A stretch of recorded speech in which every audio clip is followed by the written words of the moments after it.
Well, hello, good evening, and welcome to the program, your favorite destination for all things politics, policy, and governance. This is Daily Politics live on Trust TV.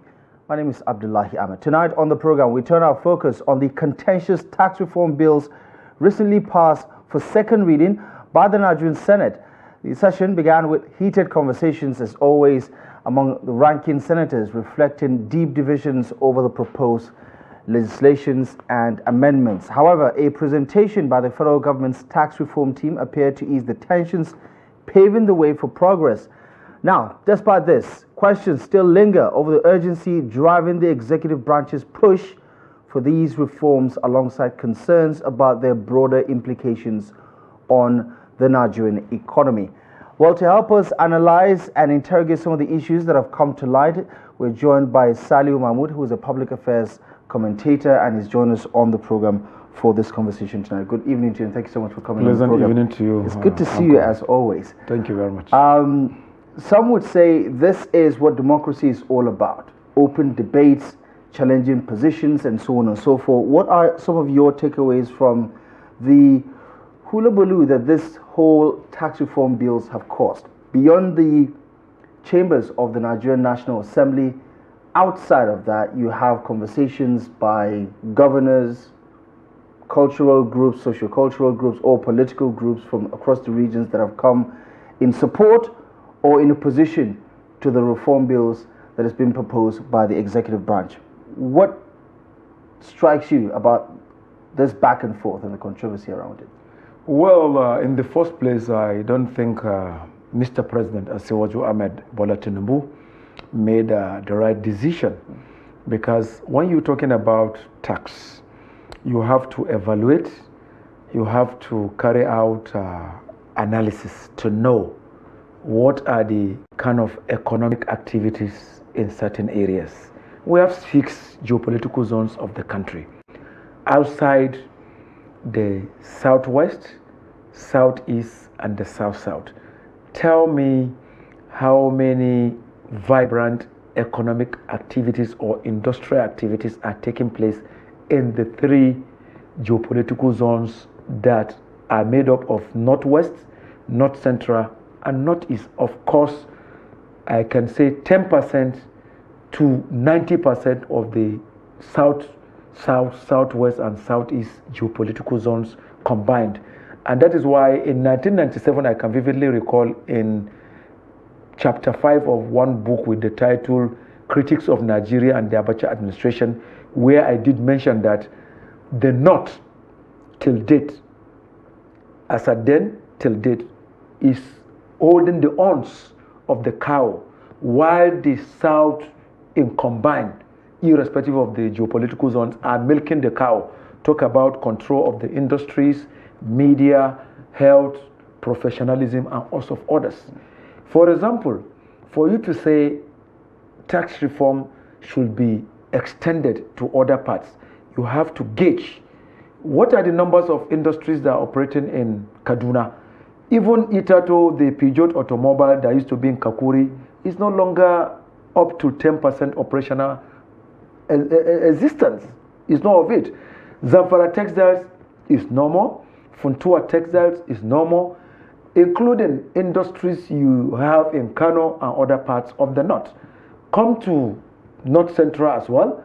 Itato, there used to be Jeba Paper Mill, is no longer there.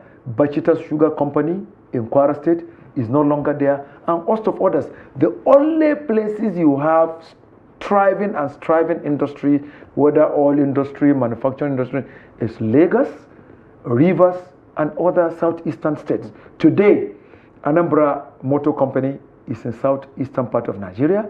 Innocent Motors is in southeastern part of Nigeria. Talk about LMA Petrochemical Company is in south Nigeria. Most of the oil exploration companies are either in Rivers, Bayelsa, or Delta. Then go to maritime industry. More than 90% of them are situated where? In Lagos. You cannot therefore... Why is this... I mean, some would say, and the government's counter argument is this is a narrow perspective of looking at it, because we're talking about federal laws. There are no federal laws that are exclusive to just one part of the country. And if you look at the economy holistically, there are pros and cons with any piece of legislation. And the counter argument has been that the people who are given your particular kind of argument are misinformed about the contents of the bill, that what is good for Nigeria should be the bigger picture here and not what is in it for one section of the country. You see, no matter what English they speak, we also know what is governance. We are not alien to governance. We are conversant with all parts of this country. So these positions we are presenting is based on informed background and experience. No one, for example, can tell me about the terrain of Lagos. No one can tell me about the terrain of Agbara or industrial areas, including Abeokuta and Ewekoro and also others. So you only tell people who are secluded to certain part of the country, not people like us and people that are talking. They should mind themselves that there are certain people that have been managing directors of certain industries in Lagos, certain banks and whatever, and they are of northern extraction. The issue we are saying, even world over, if you go to advanced societies like America, Germany, France, you wage or gauge tax based on the income of the people from these areas. Yeah, even in British economy, I want to challenge even the tax reform committee. You see, you cannot just bring a semblance of tax consultants. Even the chairman of the tax reform committee, he has never served in government. He has been a private sector driven someone. You see, being a technocrat with the requisite experience, though. Well, you see, it is a two-way thing. We had an economy under Sani Abacha that brought Vision 2020, where you had people like Professor Sam Aluko, Professor Ibrahim Ayagi of the Nigerian Economic Intelligence Committee. How come they did not bring this up? Can the Oyewande, or what is his name, committee weigh himself or compare himself to renowned economists of international? But you're not saying there's only one person that can do the job. This is the person that the president is confident in to get the job done. Because he's a Lagos boy. The president is confident. Yeah, but that's irrelevant to the question, isn't it? You see, the issues about once you are setting up committee, you go beyond personal affiliation, you go beyond you knowing someone. Are you getting my point? I just gave you an example of the Abacha economic policy. Yeah, but you also have, with all due respect, that you also have the president setting up other committees that are headed by northerners with requisite experience also. So it's not the fact that he's a Lagos person that qualifies him to do the job. No matter what anybody, even if it is from Harvard School of Economics or what have you, I would say that in the first place, this is a preposition and an idea of tax consultants. They have been in the private sector for long. You have to have a mixed mind, both the aspect of governmental as well as private sector driven intelligence. This is an executive bill sponsored by the Federal Inland Revenue Service, which is a government institution. Who is the chairman of Federal Inland Revenue Service? Or himself was brought up from the private sector. Yeah. But we're not saying that the private sector is bad. There are criteria you follow. Is that what you're saying? That the private sector is made up of bad people? We are not in a way saying that private sector don't. After all, Ernest Shoneka that became head of interim national government was completely a private sector person. When he was brought, how did he fare? 3 months, the military struck. So the issue I'm saying is supposed to be a two-way thing. Even though, with due respect, the Minister of Finance is there, budget and what have you. But what I'm saying is, once you are reforming, there are certain criteria. What are the criteria? You carry out interactive sessions. Which was done? Where? How many geopolitical zones did they visit? There's the public hearing, which is a part of... Where did he hold? In the National Assembly. National Assembly? Yeah. Is that of the legislative public hearing enough? No, we are talking about, it was the tax reform committee that brought the idea that informed who have in their own ways carried out surveys, carried out engagements. The upper chamber, which is the Senate as well as the lower chamber, is only their legislative doings. But public hearings are open to the public. But this idea, let me tell you, this idea we are talking about was sold to the legislature. It was not their idea. Yeah, which is nothing illegal, by the way. Tax reform committee. Yeah, but there's nothing illegal about it. I mean, you as a person could also sponsor a bill. It is illegal because this tax reform cannot yield positive result, because a lot of people from certain part of the country particularly the 3 geopolitical zones from the north, will be shortchanged because I have already given you examples. What are the economic and commercial activities that are taking place? Right. Is it the buying and selling they do from Kano, Kantenkwari market, Sabon Gari market, or is it the Baga fish market that you are going? So you see, there are certain things. Right. The interactions beyond public hearing, which is a legislative function, you ought to have carried out interaction, town hall meetings in the entire 6 geopolitical zones, where you also have experts from economic angle and other angles. There are people from the north who are chartered accountants, who are renowned economists, and most of it. Where the ideas of these people also tap in? No.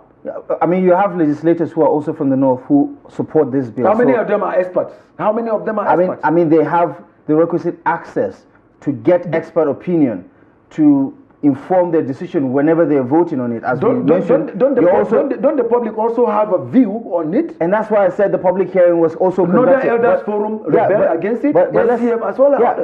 But let's just quickly take a snapshot at some of the contents of that particular bill, so we can also guide your perspective of what you think is actually happening. So here are some of the key takeaways of this particular bill, right? So one of it is the reduction of corporate income tax from 30% to 25% over the next 2 years, and elimination of earmarked taxes on companies to be replaced with a harmonized single levy at a reduced rate. It also includes the elimination of minimum tax on loss-making companies and those with low margins. So the companies, I suppose, would have nothing bad to say about that. Tax exemptions for small businesses, including WHT, VAT, and zero company income tax, which I suppose you don't have a problem with when you look at those. So let's just take it on face value. These are some of the propositions, right? More on that. Grant of input VAT credit to businesses on assets and services to reduce cost of investment and improve competitiveness. Exemption from personal income tax for minimum wage earners, and reduce tax burden for over 90% of private and public sector workers. So as a worker myself, I don't have a problem with that. Redesign of the personal income tax band and rates, VAT and capital gains tax to be progressive while protecting the poor. Let's get some more on that one on the next slide, so we can understand the full scale of those 4 bills that have continued to cause quite the controversy across the country. Now, value added tax at 0% for food, education, health, an exemption for rent and public transportation, which I suppose you don't have a problem with. These items also constitute an average of 82% of household consumption and nearly 100% of low-income households to ameliorate the rising cost of living for the masses. So number 7 and 8 are all under the same categorization. Proposal to repeal over 50 nuisance taxes, 50 of them, and levies, and harmonize the remaining taxes to a single digit. I mean, surely, you look at it based on its merit, what is bad about any of these ideas? A lot are wrong.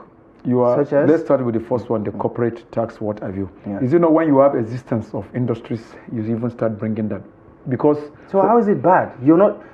They're not taxing non-existent companies. They're only taxing the ones that are existing and the ones that are able to make a certain profit. From the problematic economy, aftermath of removal of subsidy at the inauguration of Mr. President, a lot of companies are folded up. Just yesterday, let me just give you an example with construction company. They were contracted a road rehabilitation project in Guanara under Baruten local government area of Kwara State, Kwara North. Because of non-payment, are you getting my point? By the government, they were parking their bulldozers and other construction equipment that went viral on social media. What is responsible for that?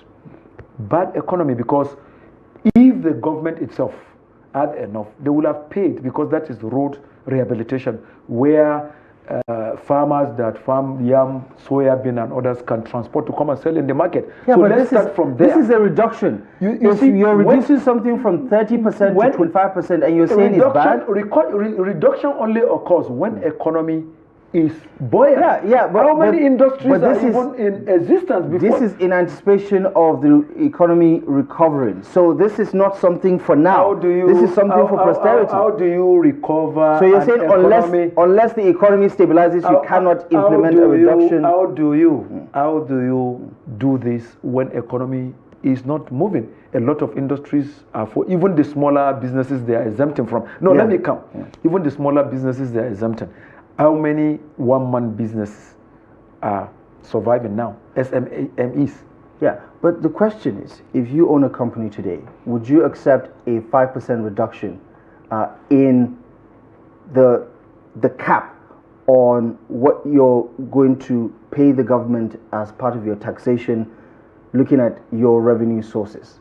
Will that be a welcome idea? Let me bring you an example of a Singaporean revitalization policy on economy during one of their prime ministers.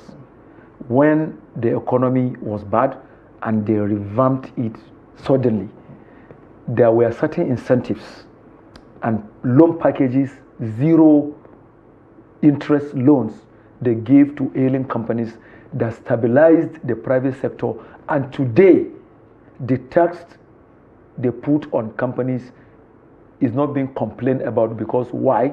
The government gave leverages and what have you. In Nigeria's situation, even with the Bank of Industry, Bank of Agriculture, and other financial institutions set up to encourage companies, industries, and what have you, they are not given. Today, if you don't have a senator, you don't have a big man in the presidency, and you are a company owner, you are not even being encouraged. So what I expected Asiwaju Ahmed Bola Tinubu to have done as a two-term governor, as somebody who has worked in the private sector, oil sector to be precise, with this economic situation where a lot of companies are even folding up because they are unable to pay for manpower, they are able to pay for all sorts of other things. Look at the debate about Abuja, Kaduna, Kano, dualization, rehabilitation road.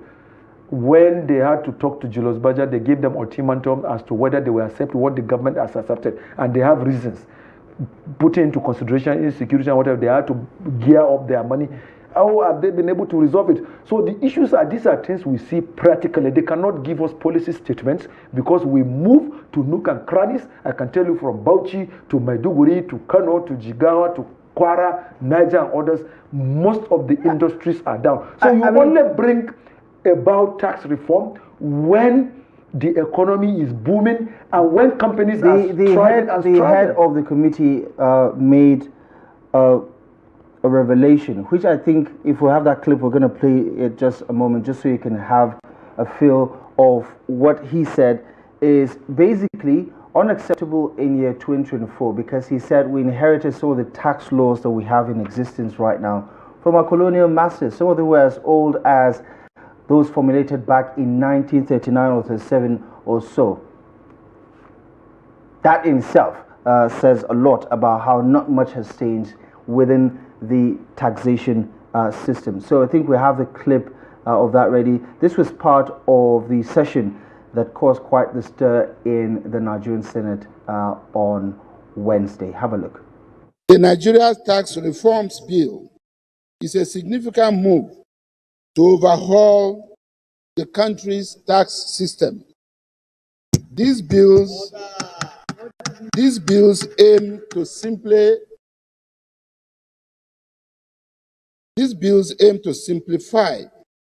the tax landscape, reduce the burden on small business, and streamline how taxes are collected.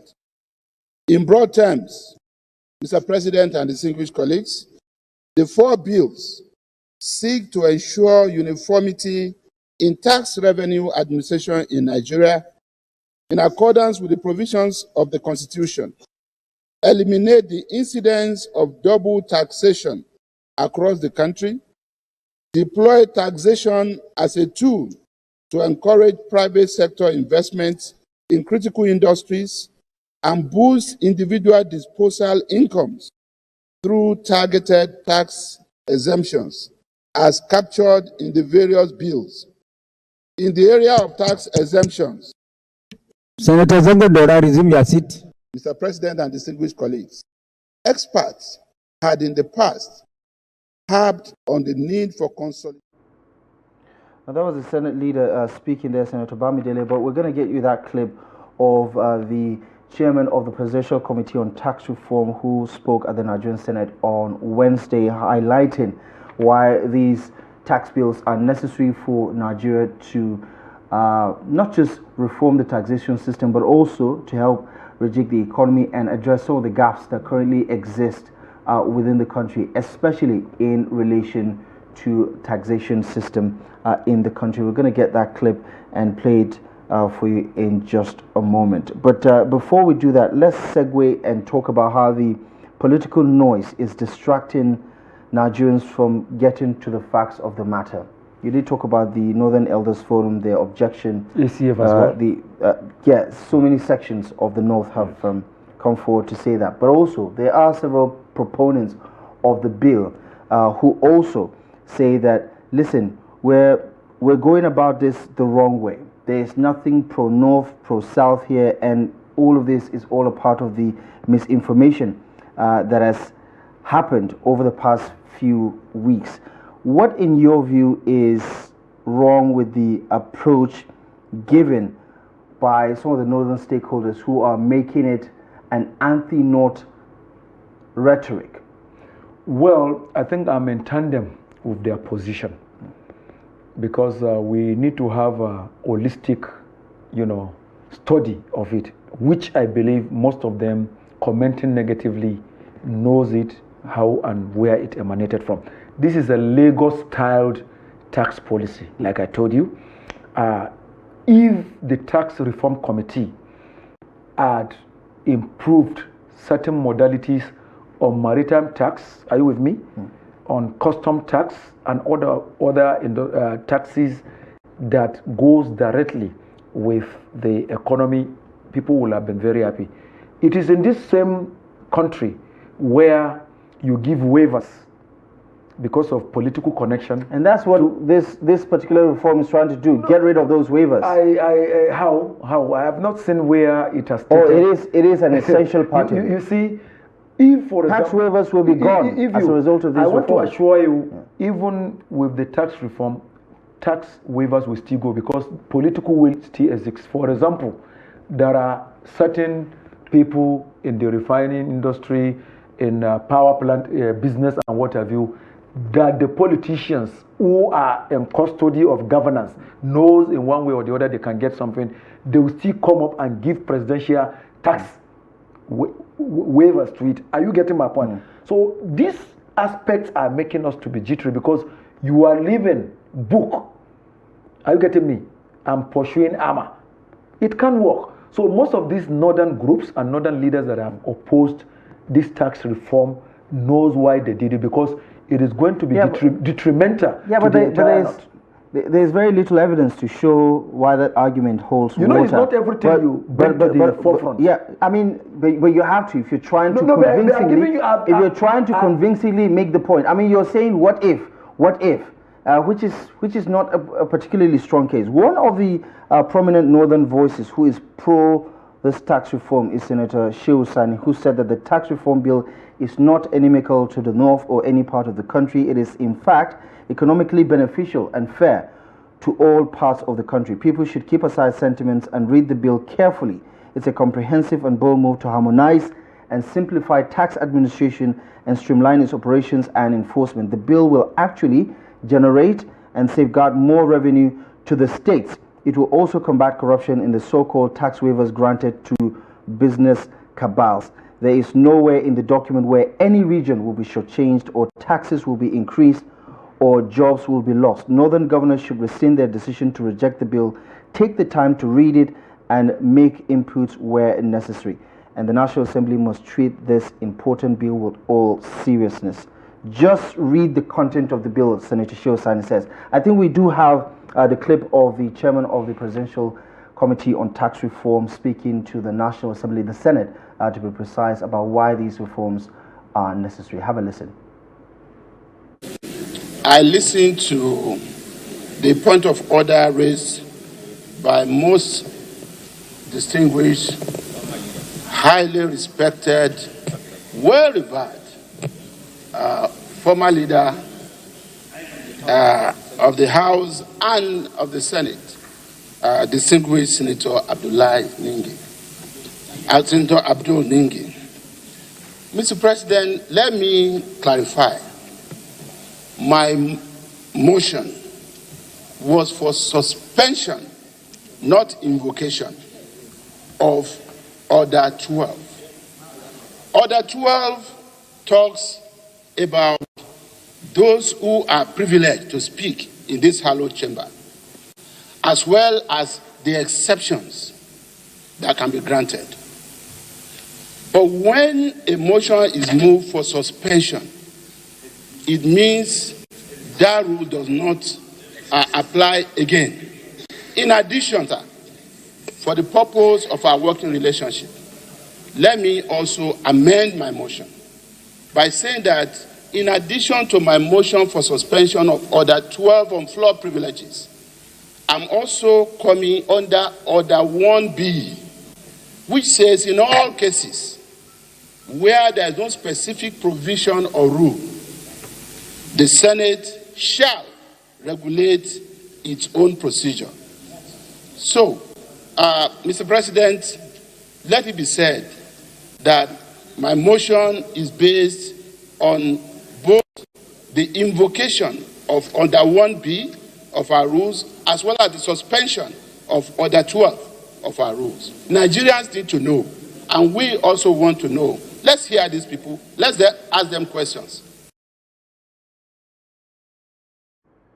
Apologies again. That was just sound bites of the Senate leader amending his motion there, and it was part of the ruckus that was widely reported in the media about some of the senators kicking against the presentation of the arguments or perhaps the expert analysis provided by the tax committee leadership alongside the chief executive of the Federal Inland Revenue Service, who spoke to some of the senators about the benefits, the upsides, as well as the content of the research that was put together to inform the decision to submit those 4 bills to the Nigerian Senate. And the back and forth there was, of course, what you heard from Senator Bamidele, who was the one that moved for the motion that paved the way for the presentation before the Nigerian Senate by the FIR's boss, as well as the chairman of the Presidential Committee on Tax Reform. We're going to still get you that soundbite in just a moment so you can get some form of clarity about what informed part of that discussion at the Nigerian Senate. But of course, after all of that presentation on Thursday, the Nigerian Senate passed those reform bills for second reading. Let's take another look at some of those provisions. Remember, our guest is seated right here in the studio. Salihu MahMud has been helping us navigate some of those issues, especially the thorny part of the argument where a lot of the northern voices have come out renouncingly against, in a very resounding manner, against the passage of these particular bills. And also you can sense the division within the National Assembly itself, albeit quite on the low side, where there is an overwhelming support for these reform bills from the National Assembly. So the question I want to ask you is, what do you think, whether it's the Northern Elders Forum, the Arewa Consultative Forum, or some of the other critics of the bill know that the legislators don't know, because they clearly think that this is a necessity? And by the way, in practice, the lawmakers are our voices in government. Well, most of these elders of ACF, Northern Elders Forum, and also for the retired top executives of private sector, of course, knows certain things that the senators and House of Rep members don't know, because there are two different things: for you to be elected as a legislature to come and represent the interests of your people, and for you to have garnered experience from your endeavor. You cannot take it away from renowned elders of ACF like Aliko Mohammed, then Ian Misau, you know he was a private sector player. You cannot take it away from the likes of Professor Iya Abubakar. You cannot take it away from the likes of... What do they know that the lawmakers today have to decide? The economy. Now, take what is their counter-argument then? Their counter-argument is they have studied the implications of this new tax reform, what have you, and envisage that it holds a blink future for the North. Like I told you, I just mentioned some names.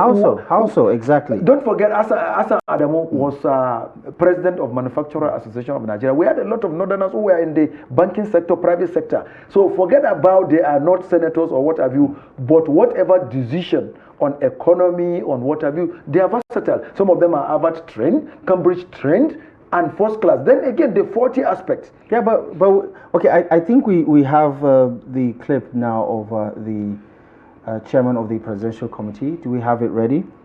All right, so let's have a listen to the the chairman of the Presidential Committee on Tax Reform, the people who gave birth to the idea in the tax reform bills. Here he is talking to the Nigerian Senate. 40% to pay government instead of doing their businesses. The bill is the Nigerian Revenue Service Establishment. This bill, as I said on, is trying to make the S play its proper role. The revenue agency of the Federation that only for the Federation. And to then with other agencies as well as now in terms of tax intelligence, use of technology, capacity building, and collaboration and exchange option. The last bill, the Joint Revenue Board Establishment Bill, I already explained this bill to reform the Joint Tax Board, the bigger role. It's trying to set up a tribunal in a way that it can handle disputes across Nigeria. Of course, taxpayers have the right to appeal to the court if they are not happy with the decision of the tax appeal tribunal, which the National Assembly has set up but on framework. And the last is a tax ombudsman to protect small businesses and vulnerable. So I will conclude on the next. Our belief that revenue is only to an end. It is not an end of. And our policies, fiscal policy, monetary policy must dictate sustainable growth and net for shared prosperity. That our economy must be organized in a way that is safe and investment friendly. Our tax policies must be purposeful and easy to understand and admit. Our laws must be enabling of this and dynamic, and governance full and efficient. Our prayers to the distinguished and the National Assembly. Our distinguished Senate will go through these bills and help us consider based on their merits and based on nationals in the light of the challenges that we face. We stand ready and that we are given the opportunity to come and explain, to be able to do so, even to.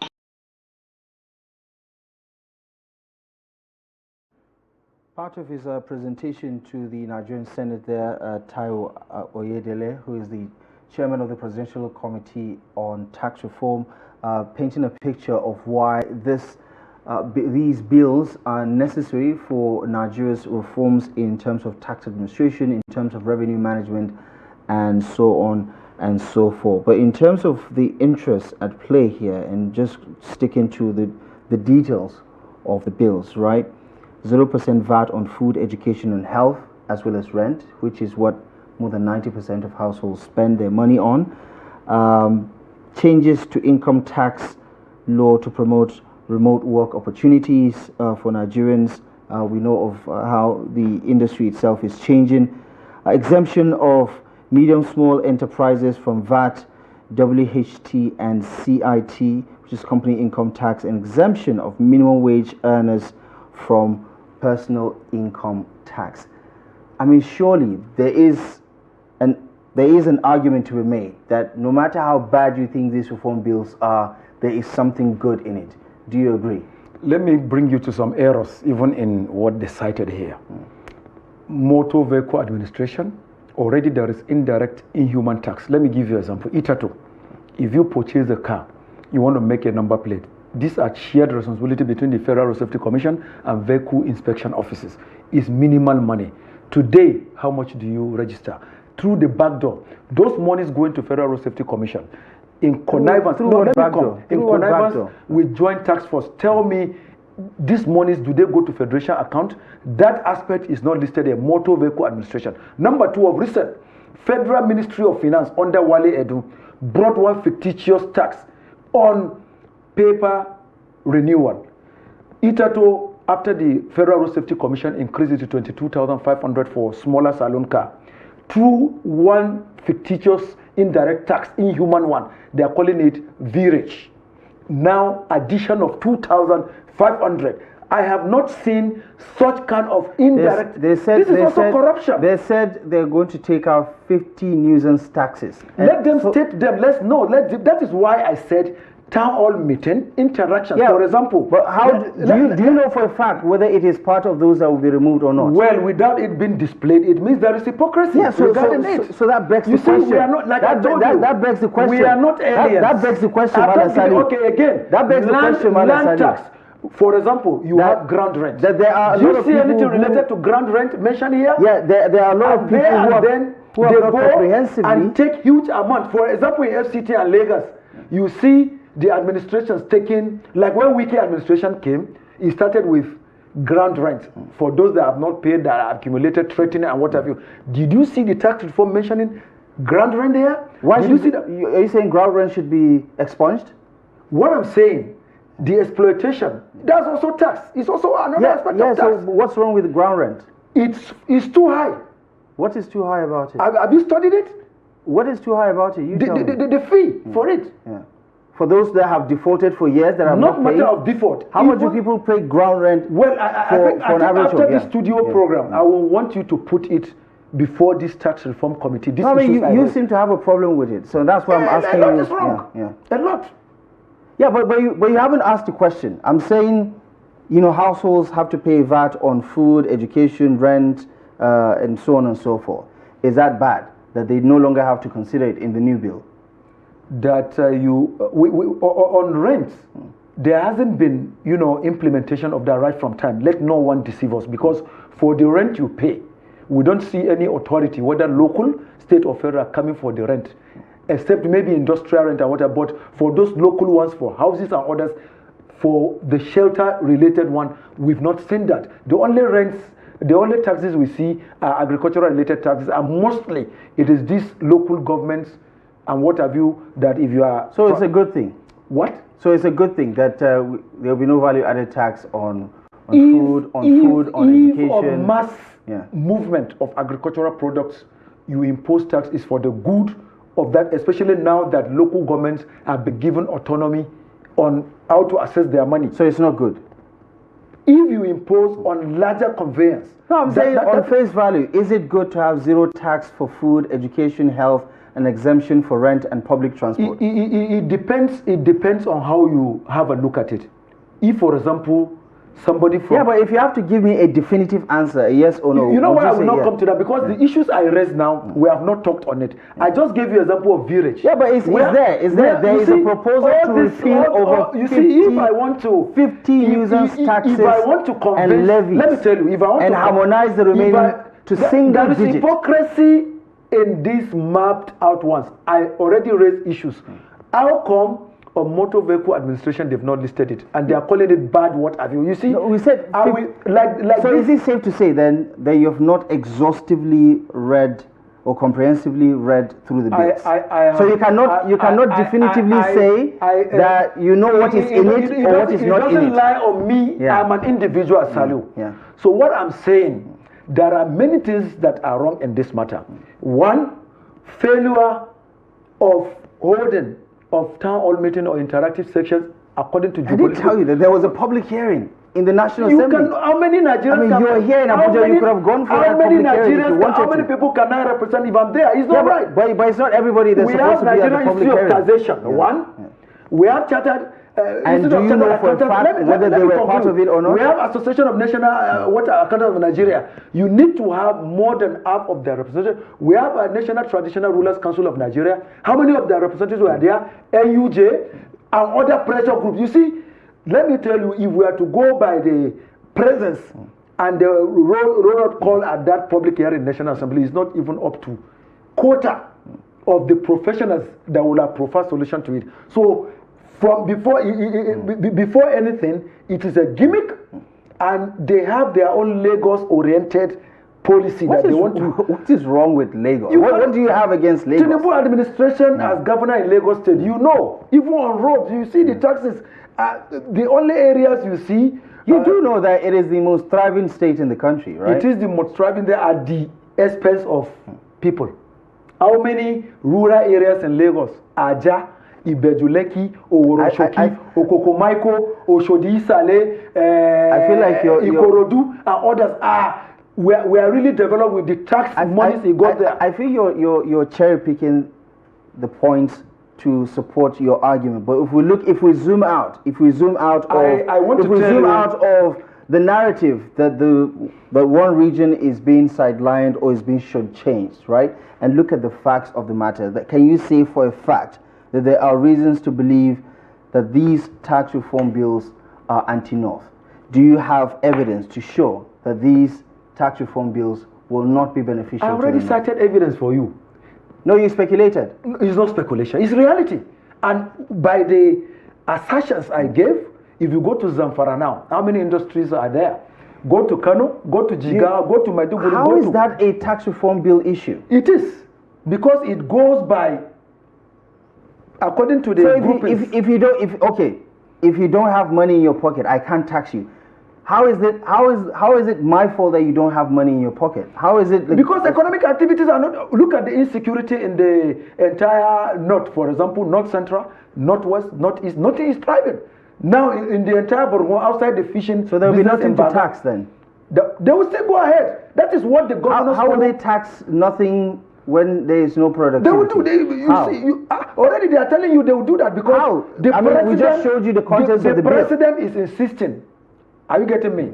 That there is no going back. So automatically when it takes effect, what is applicable to other parts will come to the north. And that is why only if it meets the threshold, which we have highlighted in the tax reform bills. You see, we envisage certain difficulties before it happens. Same way when the subsidy for petroleum products was removed after its inauguration, we envisage this difficulty. Today, you can see cost of foodstuffs in the market, transportation, and also other things. Nothing so far is moving so well. In fact, we need to declare state of emergency on economy in Nigeria. Economic Summit Group is not living up to expectation. Even their vision, something they borrowed from Abacha administration is not working. Tell me. What about this one, number 5? Exemption from personal income tax for minimum wage earners and reduce tax burden for over 90% of. What is the percentage of workers in Nigeria? Is there 90% of public and private sector workers? What I'm saying, we are about 200 and something million people. Yeah. How many people work in private sector? If you're a worker, how many people in this tax bracket, wouldn't you be happy? Well, anything related to this presentation by the Tax Reform Committee, I don't believe in it. Is your suspicion informed by evidence or sentiment? By popular debate? What you just hold as public hearing with minimum number in National Assembly does not hold water. We have 3 geopolitical zones in the north. We have 3 in the other parts of Nigeria. Let's all inclusive and generalize. So that's what we should do with every bill that goes to the National Assembly? You see, the bill is just being used to support their deficiency. It emanated from the Tax Reform Committee. For it to be authoritative. It's an executive bill, and there are the kinds of bill. I mean, it's an executive bill. This is basic governance, isn't it? With due respect to senators and House of Reps, I think most of them in this 10th assembly have become rubber stamp, except with due respect to few. Majority of them have become rubber stamp. Today, it is what the executive What, wants that goes. explain Robert Stan. What do you mean by that? Robert Stan, you don't make independent decision of yours. Look at our House of Lords and Commons of United Kingdom Parliament. No, we see them argue all the time. Where even the Prime Minister of disagree. They disagree. Yeah, disagree. And that's what we're happening. That's what we're seeing right now. It's a disagreement. The holistic approach and the way the debate ought to go, it didn't extend up to that. You can see what Senator Ndume did when he rose yesterday. Yeah, but he's talking about procedural issues, not necessarily you see, even the constitution of the tax reform committee is 40 at the first place. When it will take effect, the monies they have to use to run was running more than 4-point-something billion. You say tax reform committee, even from there, corruption at arrival.